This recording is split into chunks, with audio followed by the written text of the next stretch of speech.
Trump has hundreds of millions of dollars in interest in his new media company. I hate being right all the time.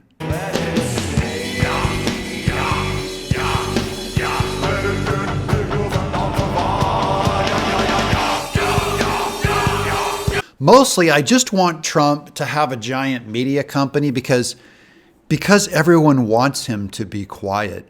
This is America. You should be able to have the freedom to speak, and no giant corporate or Hollywood B-list, D-list actors should be able to shut you down. This is all about America's free speech media empire. And it's not just for him. I really wouldn't care if it was just for him, but it's going to be to all of us who are right-leaning and will not repeat what the left demands we repeat to get to keep our jobs. These are going to be free places for Americans to express themselves. The left half of media has shut voices down. They're trying to use their platforms to brainwash you and indoctrinate you. And Trump's platform, philosophically, it will not only be for voices on the right, but for free-thinking voices on the left.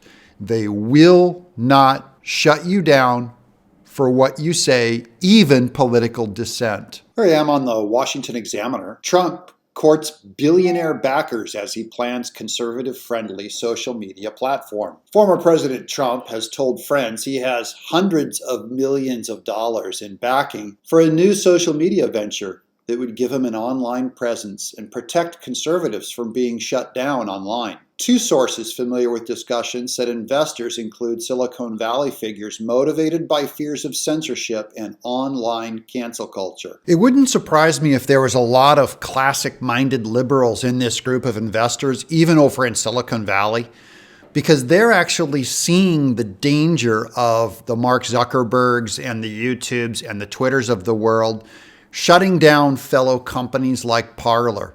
That is, if you start a small company, the big companies will come and destroy your business. That's part of what's wrong with the whole system, is the sheer size of these giant utilities that also operate as editors when they tamp down dissenting political voice or disagreement on votes, disagreement on COVID.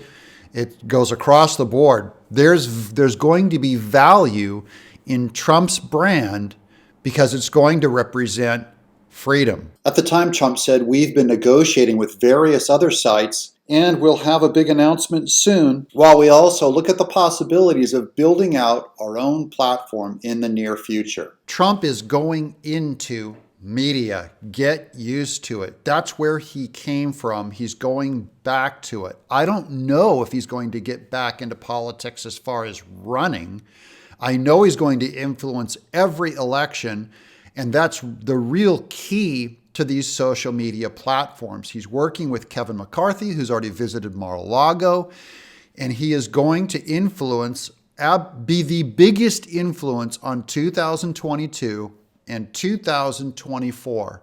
And if you really respect what he's about, which is about bringing more freedom to Americans and having the populist side of America being heard, then let him flourish in big media. He's going to create the biggest media empire. I predicted this 2 days after the last election. This is where he wants to be.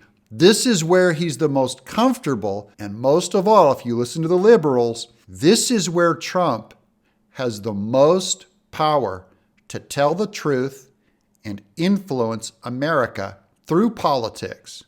I'm Doug TenNapel, in exile.